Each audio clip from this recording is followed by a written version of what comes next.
Okay, Bismillah wa salatu wasalam ala Rasulillah. I have with me Abby, who was a recent member of the Seeking Wholeness Trauma Group Coaching Program, and inshallah, she is going to be sharing with us her experience going through the program. So, first of all, Abby, thank you so much for even volunteering to give this testimonial. I think it's one of the most impactful things for women who are considering coaching or the specific program to be able to see what real time results look like for women just like them. Assalamu Hannah. My pleasure. This is all the will of Allah. Everything that happens in our lives is truly His plan, and we're just in the side, letting Him take the forefront. Exactly. Just living with it. My one of my mentors had said, "It's the qadr of Allah, and we're just trying to catch up with it." Exactly, Yeah. exactly. So, tell me before you came across my Instagram page or YouTube page, what was it that was happening in your life, and however comfortable you are sharing, that made you even consider the idea of something like trauma coaching? Hannah, even before I came across I think it was your YouTube page, um, I felt like I was in a constant cycle of freeze. Um, I had a lot of pain. I'd been diagnosed with an autoimmune disease. Hmm. And over the years, I'd done psychotherapy. I'd seen a psychiatrist. I'd been on meds very briefly.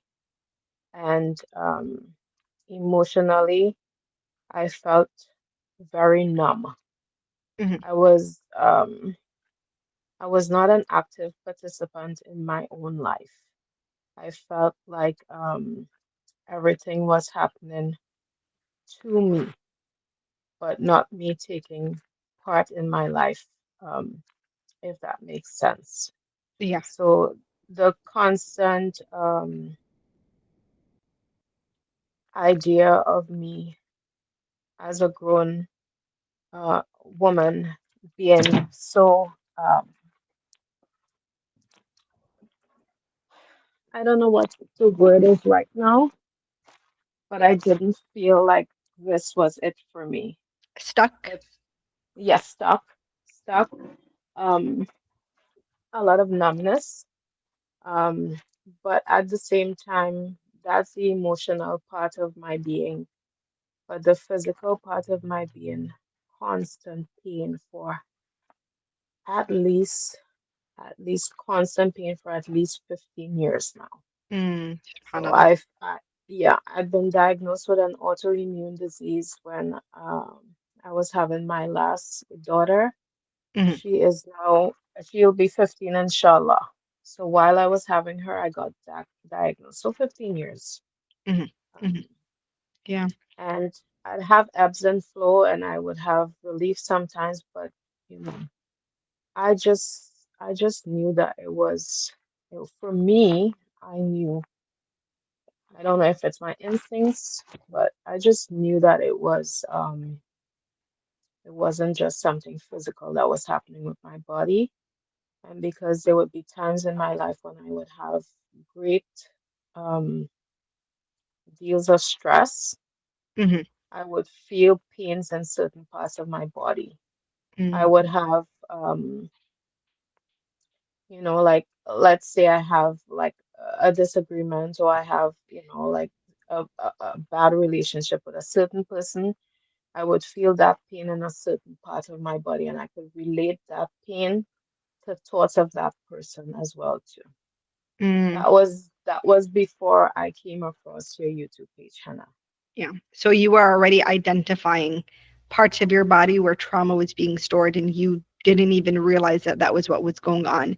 Did any of the therapists or psychiatrists or psychologists that you worked with ever tell you that part of the reason that you were likely having this much pain and these exacerbations of your symptoms, both physically and mentally, was because of trauma?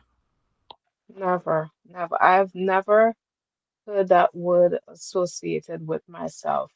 Mm, or I didn't associate that word with myself until I started watching your YouTube page like years and years and years and years later. All I was told is that I had a mood disorder and that I should take one of, like two of this and two of that to help deal with it, but never trauma, and my names were associated by any of the professionals.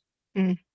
And that to me is absolutely mind blowing when you realize now on the other side of the program, how much of your experiences were shaped by underlying trauma that had, I mean, everything happens in its time.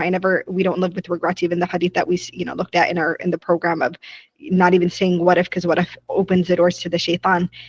But years back then, sitting with the experts who everyone tells you to sit down with and learn about your mental and physical health, they couldn't even point out to the root of the problem. Subhanallah. So you come across my page somehow by the will of Allah subhanahu wa ta'ala. What is it that made you say, okay, let me learn about this program. Let me apply for this program. So I've been watching your uh channel for about, I would say maybe a good year and a bit before. You were And sitting on it. girl, as per usual, letting life happen to me. Um, so I don't know what it was, Hannah, but there was just this one video. I don't know if it's one of your Laylatul Qadrs. I can't remember what it was that I was watching. Mhm, And then you'd said, if you want to be in my group, your whole spiel. mhm, And I just said, you know what? Bismillah. Let me try. If it's meant to be, it's gonna happen, it's gonna unfold. I don't know where I'm gonna find the funds for it, blah blah blah, all of that. But if it's Allah's will, then He'll facilitate it for me. And I just did. mhm. So it's been yeah, a good year or more before I decided to take the leap of faith. I just felt something moved in my heart, and I was like, okay, I'm gonna try now. Bismillah. It's time to start getting answers to my questions. Mhm, mhm. Subhanallah. It's that decisive moment that I feel like happens for so many women where it's okay, is this going to be another 5, 10, 20, 40 years of my life? Or am I going to do something different that I haven't done yet to see if it makes a difference? And majority of the women that I've worked with have tried therapy, have tried psychiatrists, have gone to scholars to learn, is there something spiritual going on with me, or is this evil eye or sihr? They've tried all of that, and when they realize it didn't get them anywhere because nobody was able to actually, if they were even able to identify the root issue, they weren't able to guide people through it. There's like this big gap. Like sometimes you'll come to a therapist who is trauma informed and be like, this is trauma, and you're like, cool, now what do I do with it? And I'm like, well, you have trauma, like okay, but how do I actually process that trauma? What do I actually do with it? If that doesn't make me feel worse or set me, set my Yes. entire psyche on fire because you're telling me to do the wrong things. So you take the leap, you join the program. What was the experience of being in the program for you? The experience was life-changing for me, um, in the way that I got a lot of my questions answered. Questions that I had about myself, the world around me, the experiences I had, but also questions that I'd put in the back of my mind, and questions that I didn't even know that I actually had. So Mm-hmm,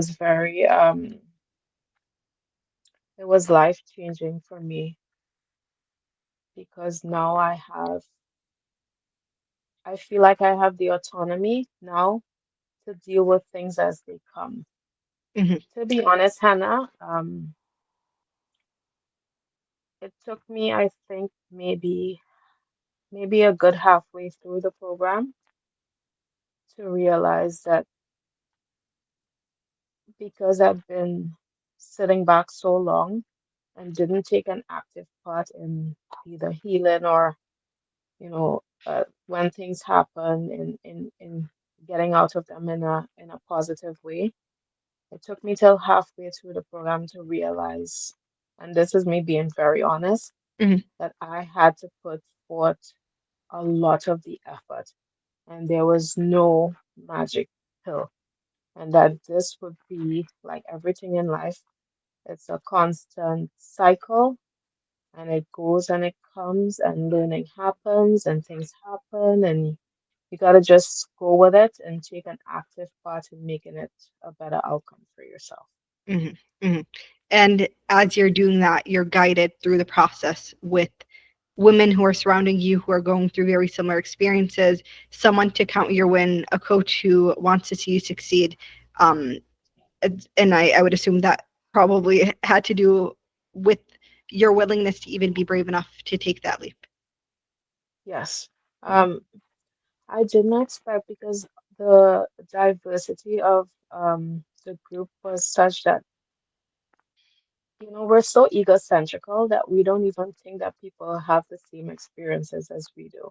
Mhm, mhm, That there's someone from halfway across the world that had this a similar childhood as mine, completely different ethnicity, completely different background, um, completely life story in terms of family and geography and all that kind of stuff. But we're so similar. We're so mhm, similar. We're so much alike, and we don't even realize it. It's just sometimes it's just the outside parts that mhm, make us different, but we share so many common experiences. That part for me was like, wow, mhm, I've been living in a bubble, it seems like. mhm. Yeah, and it motivates you to even put in more work because you realize, oh, they share like it's almost like, oh, I don't have an excuse anymore because I see other women who have the resilience to do this, so maybe I can do it too. Yes. What happened to your pain, your My physical? pain, my physical pain, by the time I was at the end of, not even at the end of it, I would say maybe day 20, all of my physical pain was gone. That's actually My, crazy. I, you telling me? I'm Because telling you, yeah, when you're saying 15 years of an autoimmune condition you had to be medicated for that. So okay, go ahead. Go ahead. and that's thrown away. Just about the 20, first of all, the first day that I did the somatic processing Mhm, and I felt the difference in my body, I'm like, all right, Abby, calm down. You're making this up.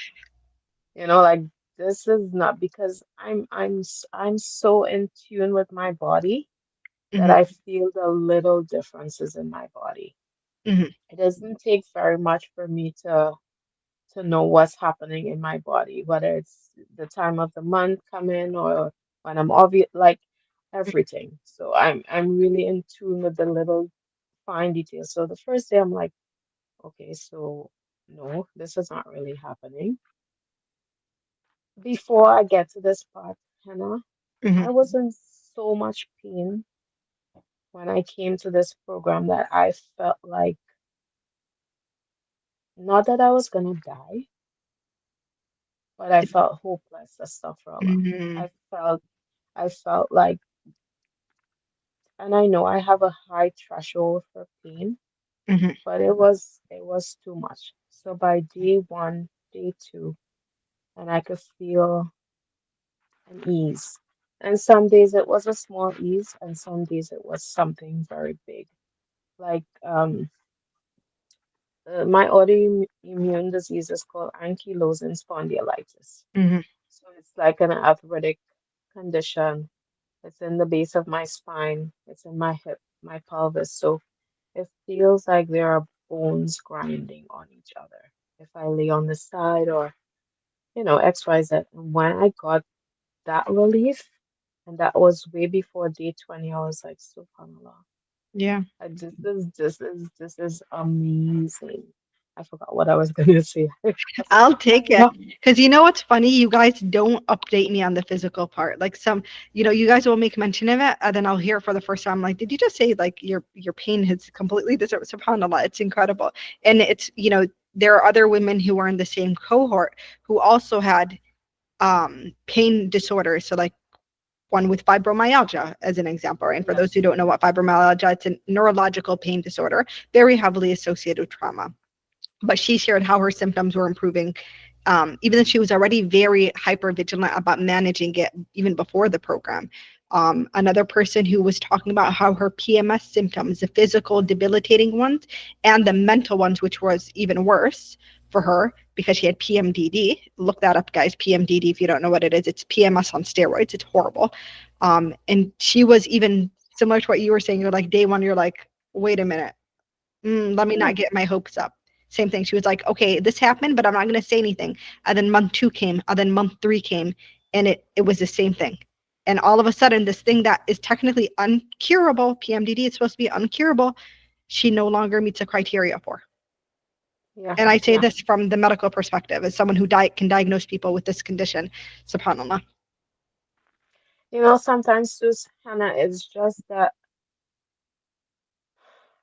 we get used to living in pain for so long Hmm. that our hope is that this is not something that is temporary because we've been through those trials and those, like periods when we try different medicines, we try different things. You get that magic response in the first few days, the first few weeks, and then you go back. Like Yeah. I've been through the cortisone shots, like, and the first time it happens, you're like, oh, subhanAllah, this is so good.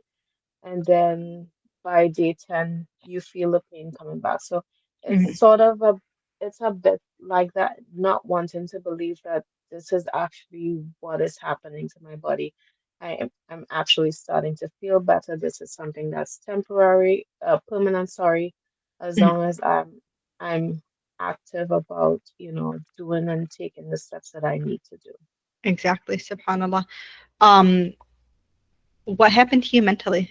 What? Tell me about your depression. You mentioned the mood disorder. I'm assuming it was depression. Yeah, mood What? disorder.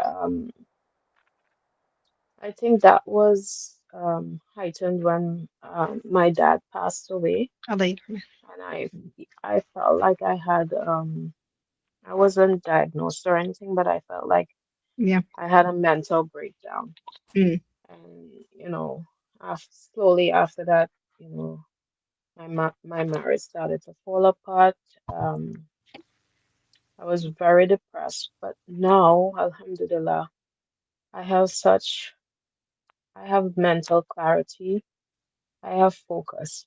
I have my days just like everyone when I'm a bit down, but Mm. I know, okay, this is what's happening. These are your thoughts. I can pinpoint my train of thoughts, and I can either go to Quran or I can make dua.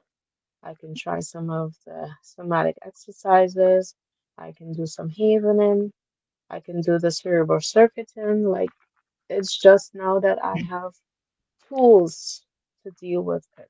I don't expect that I won't ever feel depressed or I won't ever be sad, I won't ever be.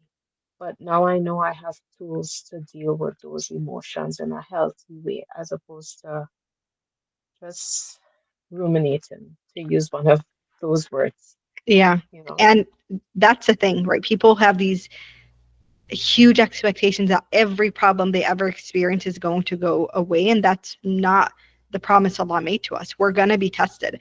I think my goal is I don't want you to drown in it anymore. I don't want it to be that you have a day that's starting off low and all of a sudden that day becomes a week, becomes a month, and now you can't get out of bed, or you can only go to work and come back and you're miserable, right?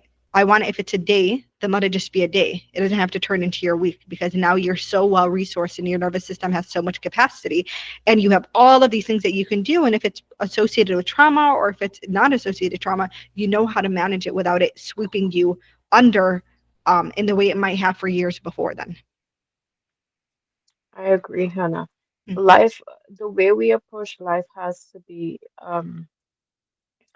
we have to be very active. We have all the tools Allah promises us ease for those that are patient. But he also says to be steadfast and to pray, which is believing and action. So Mhm. we always have to put, once we put those two things together, put our trust in him, Mhm. and we do something physically within our means, Mhm. then we should always have results, Exactly. Exactly. inshallah. SubhanAllah. Um, it's been 2 weeks, 2.5 weeks since the program ended. How are you doing now? I have my moments. Did you go through Uh, post program withdrawal? that was like a week. That lasted for a good week. I'm like, what is going on with me? Just it felt like grief. It felt like Yeah. I'd lost I'd lost a like a very key part of myself for so many weeks. Um, Mhm. but eventually I got out of it, and my new normal now is to um keep checking in with myself because that's something that I'm not that used to doing. Mhm. Um, trying to, you know, keep up with my somatic exercises because I know they work for me. I'm a very physical person, so the physical stuff really works for me. Mhm. A bit of cerebral circuiting works for me. And just trying to be patient with the process. I don't expect after 15 years of physical pain and most of my life, because my trauma started before I was 5 years old. Mhm. So the most of my life I've been living with trauma. I Mhm. don't expect it to just go away all of a sudden, but I do have to take steps and use the tools that I have. Exactly. And for those who are listening and they're confused about some of the things Abby is referencing when she says somatic processing, cerebrocircuiting, those are different techniques that I teach in the program to release trauma. And then, so there are four, maybe five, depending on how you look at it, trauma integration techniques, which are basically this is how you release stored trauma from your body. This is what, when Abby says her pain, quote unquote, disappeared, that is the reason, or that is the method through which it happened. I should say the reason is Allah subhanahu wa ta'ala for it had to happen. Then there are also nervous system regulation techniques that expand your nervous system's capacity to be able to handle the big emotions, the triggers, the things that happen day to day, things that you weren't able to do so beforehand because your nervous system just did not have the space. It did not know safety. It did not know how to get you through to the other side when those things happen. So my final question for you, Abby, there's a sister who's watching this video right now. She's listening to your testimonial. She's still hesitant. She's had trauma, probably childhood trauma. That tends to be majority of women coming to work with me have childhood trauma, and then a sprinkle of adult trauma. Um, and she's like, I don't know if I should do it. I don't know. She's been depressed for years and years and years, or constantly feeling hypervigilant and anxious, has tried the therapy, has tried the psychiatrist. It didn't do it for her. What would you say to her? I would say the first thing that she can do, that you should do, because I'm talking directly to the sister, is to make istikara, to ask Allah first. And if it's good for you in this world, for your deen, and for your akhirah, He'll facilitate it for you. If you are tired of being stuck, feeling unsafe, feeling suffocated, if you want to feel alive again, if you want to feel happy again, um, if you want to do what's best for yourself, and maybe a secondary result is your children or your families get to experience a better version of you, then take the step. I mean, we go through life trying so many hokey pokey things, hoping to have, um, like miraculous results. While why not do something that is based in science? Why not join a program that is, um, Islam is at the forefront of it, so everything we do in this program, we understand it's by the permission of Allah. Why not? Why not? I love it. Thank you so much, Abby. I appreciate it. You're And I'm so welcome, happy to Tanya. hear, alhamdulillah, the experience that you had. This is truly all that I could hope for anyone who goes through the program. Obviously, a lot of time and effort and energy and mental capacity on my end goes into this work to try to facilitate these opportunities for women. And so when I hear the feedback of, oh, like this is what actually happened, because you never mentioned that until today. That's why I was so shocked. It's such an honor to hear. Wallahi, there's a lot of dua that goes into this program, and that's why you mentioned the istihada. For anyone who prays istihada, you will align with the correct decision, because I prayed my istihada and I made my dua, and so there's divine intervention happening on both ends. So you're only going to ever end up in the right place, regardless of what it ends up being. Subhanallah. Khair, inshallah. So for anyone, the spiel now, who is ready to do the work to heal trauma, to release trauma from their body, to completely redefine the way they look at life, their nervous system, their spiritual self, their experiences in this dunya, and inshallah also in the akhirah. If you are dedicated to that work, go to the link in my description, apply for a discovery call. There's plenty of other testimonials to look at so you can feel that you're making a well-informed decision. And I'll see you then, inshallah. All right, let me stop recording.